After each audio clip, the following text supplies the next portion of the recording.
तो hello guys, मैं Gagan and welcome to my YouTube channel wrestling slammer. और आज हम बात करने वाले हैं आज हुए मंडे नाइट रॉ के बारे में। तो वीडियो को लास्ट तक देखना और प्लीज गाइस लाइक और सब्सक्राइब भी जरूर कर देना। तो आज हमें रॉ की शुरुआत रेहा रिप्ली के साथ देखने को मिलती है, लेकिन इससे पहले वो ज्यादा कुछ बोलती यहाँ ईओ स्काई आ जाती हैं।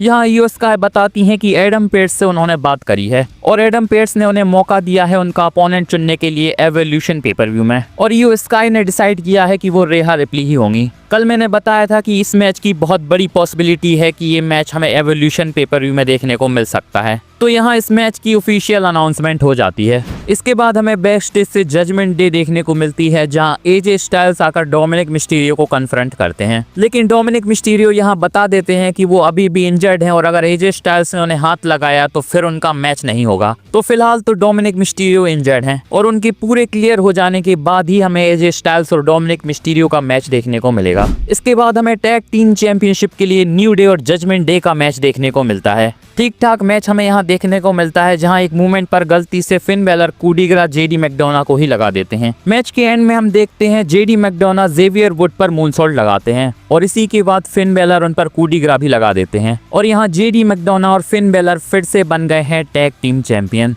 देखकर लग रहा था कि WWE फिन बेलर को अब एक सिंगल पुश देने वाली है, लेकिन फिर से उन्हें अब चैंपियन बना दिया गया है। तो बहुत टाइम तक अब वो हमें टैग टीम वाले पचड़े में ही देखने को मिलेंगे। वैसे न्यू डे का रेन भी कुछ खास नहीं चल रहा था। देखते हैं अब जजमेंट डे के साथ WWE क्या करेगी। बैक स्टेज से हमें बेली और लायरा वल्कीरिया देखने को मिलती है, जो कि आर्ग्यू कर रही होती हैं बेकी लिंच के साथ मैच करने के लिए। यहाँ एडम पेर्स भी आते हैं, जो कि अनाउंस कर देते हैं कि इनके बीच में अब मैच होगा और इस मैच के विनर को मिलेगा बेकी लिंच के साथ मैच। नेक्स्ट मैच हमें रूसेव और शेमिस के बीच में देखने को मिलता है और बहुत ही मस्त मैच हमें यहाँ देखने को मिलता है। एक मोमेंट पर हम देखते हैं कि यहाँ एकोलेड में फंसा लेते हैं रूसेव शेमिस को। देखकर लग रहा था कि शायद अब शेमिस निकल नहीं पाएंगे, लेकिन इसके बाद वो रूसेव को उठाकर उनके साथ ही उठ जाते हैं। इसी के साथ रिंग के बाहर वो रूसेव को ब्रूच किक भी लगाते हैं और देखकर लग रहा था कि शायद यहाँ डबल काउंट आउट भी हो सकता है, लेकिन टाइम पर दोनों रिंग के अंदर चले जाते हैं। बात करें मैच के एंड की, तो यहाँ रूसेव टर्नबकल को एक्सपोज करके शेमिस को उसमें मार देते हैं।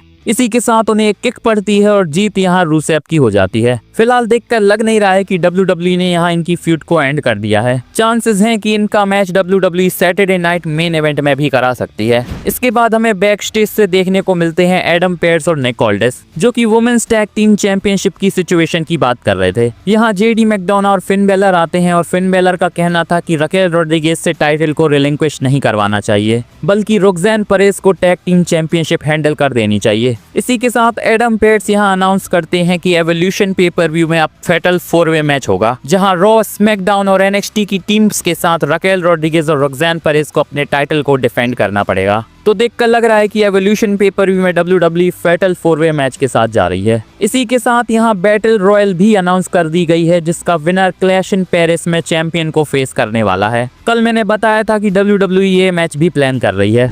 बैक स्टेज से हमें एल ग्रांडे अमेरिकानो देखने को मिलते हैं और यहाँ देखकर क्लियर लग रहा था कि ये लुडविग काइजर हैं। यहाँ अमेरिकन मेड भी शॉक थे कि एल ग्रांडे अमेरिकानो वापस आ गए हैं। तो शायद WWE अब लुडविग काइजर को एल ग्रांडे अमेरिकानो बनाकर आगे लेकर जाने वाली है, जो कि आगे चलकर बहुत इंटरेस्टिंग होने वाला है। इसी के साथ बैक स्टेज से हम सैमी ज़ेन को देखते हैं, जिनका इंटरव्यू हो रहा होता है, लेकिन कैरियन क्रॉस अचानक से सैमी ज़ेन के ऊपर अटैक कर देते हैं। अटैक इतना ब्रूटली होता है कि देखकर लग रहा था कि शायद सैमी ज़ेन इंजर्ड हो चुके हैं। कैरियन क्रॉस यहाँ सैमी ज़ेन के ऊपर अटैक करने के लिए मेटल रॉड का भी इस्तेमाल करते हैं, जिसके बाद सिक्योरिटी उन्हें पकड़कर ले जाती है। इसके बाद हमें एंट्री देखने को मिलती है रिंग में गंथर की। यहाँ गंथर फिर से गोल्डबर्ग की उम्र की बात करते हैं और कहते हैं कि एक 58 ईयर ओल्ड बुढ़ा मेरे कंधों पर रखकर अपना करियर चलाने वाला है। इसके बाद गंथर कहते हैं कि मैं कोशिश करूंगा कि गोल्डबर्ग को उनका करियर का सबसे लंबा मैच दे दूं, जहां वो उन्हें बुरी तरह से धोने की भी बात करते हैं। इसी के साथ उनका कहना है कि सैटरडे नाइट मेन इवेंट में वो उन्हें बुली करने वाले हैं। इसके बाद यहाँ गंथर को सेथ रॉलिंस इंटरप्ट करते हैं और यहाँ सेथ रॉलिंस के money in the bank briefcase को देखकर लग रहा है कि WWE ने इसे मॉडिफाइड कर दिया है। यहाँ हमें ब्लैक कलर में ब्रीफकेस देखने को मिल रहा है। जिस पर गोल्डन कलर से मनी इन द बैंक लिखा हुआ है। वैसे ब्रीफ केस देखने में लग तो बहुत कूल रहा है। यहाँ सेथ रॉलिंस गंथर को बताते हैं कि वो सऊदी अरेबिया जॉन सीना के ऊपर कैश इन करने के लिए नहीं गए थे, बल्कि उनका टारगेट सीएम पंक थे, क्योंकि वो उन्हें चैंपियन बनते हुए नहीं देखना चाहते थे। तो यहाँ सेथ रॉलिंस के हिसाब से वो सऊदी अरेबिया सिर्फ सीएम पंक को स्क्रू करने के लिए गए थे, और देखकर लग रहा है कि शायद यहाँ उनका main target world heavyweight championship है। पर इसके बाद अचानक से सीएम पंक का म्यूजिक हिट होता है और वो रिंग में आकर सेथ रॉलिंस के ऊपर अटैक कर देते हैं। सेथ रॉलिंस यहाँ क्राउड से भागने की कोशिश करते हैं, लेकिन इसके बाद क्राउड से ही एलए नाइट निकलकर उन्हें धोते हुए वहां से ले जाते हैं। इसके बाद हमें रिंग में सीएम पंक और गंथर का भी कन्फ्रंटेशन देखने को मिलता है, जहां सीएम पंक ने धक्का दे दिया है गंथर को। यहाँ शायद हमें एक फ्यूचर फ्यूड की झलक देखने को मिल रही है। इसके बाद हमें बैक स्टेज से जजमेंट डे देखने को मिलती है, जहां रकेल रॉड्रिगेज खुश नहीं है कि रॉक्सैन परेज के साथ उन्हें पेयर किया जा रहा है, लेकिन यहाँ सारे जजमेंट डे के मेंबर्स अग्री थे, तो यहाँ रकेल को भी अग्री होना पड़ता है। इसके बाद नेक्स्ट मैच हमें लायरा वल्कीरिया और बेली के बीच में देखने को मिलता है। ये मैच ज्यादा लंबा नहीं चलता, लेकिन डबल पिन फॉल के साथ खत्म होता है। देखकर लग रहा था कि यहाँ दोनों ने ही एक दूसरे को पिन कर दिया है, जिसके बाद दोनों फ्रस्ट्रेटेड हो जाती हैं और एक दूसरे से ब्रॉल करने लगती हैं। और अब यहाँ से क्लियर लग रहा है कि WWE अब ट्रिपल थ्रेट मैच की तरफ जा रही है। इसके बाद हमें बैक स्टेज से सैमी ज़ेन टूटी हुई हालत में देखने को मिलते हैं। यहाँ पेंटा भी आते हैं और हमें पता चलता है कि वो क्लियर हैं रसल करने के लिए। इसी के साथ हमें ब्रॉन बेकर और पॉल हेमन की भी एक कन्वर्सेशन दिखाई जाती है, जहाँ पॉल हेमन किसी प्लान बी की बात कर रहे थे। इसके बाद यहाँ ब्रॉन बेकर आते हैं, जिनके हिसाब से प्लान बी यही है कि वो पेंटा और सैमी ज़ेन को तोड़ने वाले हैं, और जो भी उनके बीच में आएगा वो उन्हें छोड़ेंगे नहीं।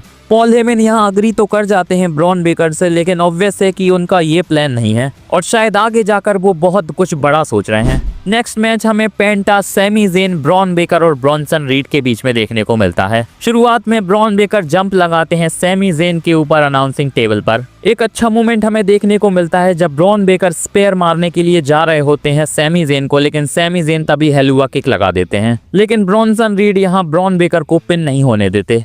यहाँ सैमी ज़ेन बड़ी इजीली ब्रॉनसन रीड को सुप्लेक्स भी लगाते हैं, लेकिन अचानक से यहाँ स्पेयर पड़ जाता है उन्हें ब्रॉन बेकर का, और जीत इस मैच में ब्रॉन बेकर और ब्रॉनसन रीड की हो जाती है। इसके बाद यहाँ पेंटा को भी स्पेयर पड़ता है और दोनों मिलकर अटैक करते हैं पेंटा और सैमी ज़ेन के ऊपर। तभी हमें यहाँ चेयर के साथ जे उसो की एंट्री देखने को मिलती है, जिसके बाद ब्रॉनसन रीड और ब्रॉन बेकर यहाँ से निकल लेते हैं। इसी के साथ रॉ ऑफ एयर चली जाती है। आज ठीक ठाक सी रॉ हमें देखने को मिली, जहाँ WWE ने कुछ खास नहीं किया। तो कमेंट में बताओ आपको आज की रॉ कैसी लगी। बाकी मेरी ये वीडियो अच्छी लगी हो तो प्लीज गाइस इसे लाइक कर दो, और मेरे चैनल रेसलिंग स्लैमर को भी सब्सक्राइब कर दो यार, और बेल आइकन को भी दबा दो ताकि मेरी वीडियो की अपडेट आप तक पहुंचती रहे। मिलते हैं नेक्स्ट वीडियो में, धन्यवाद।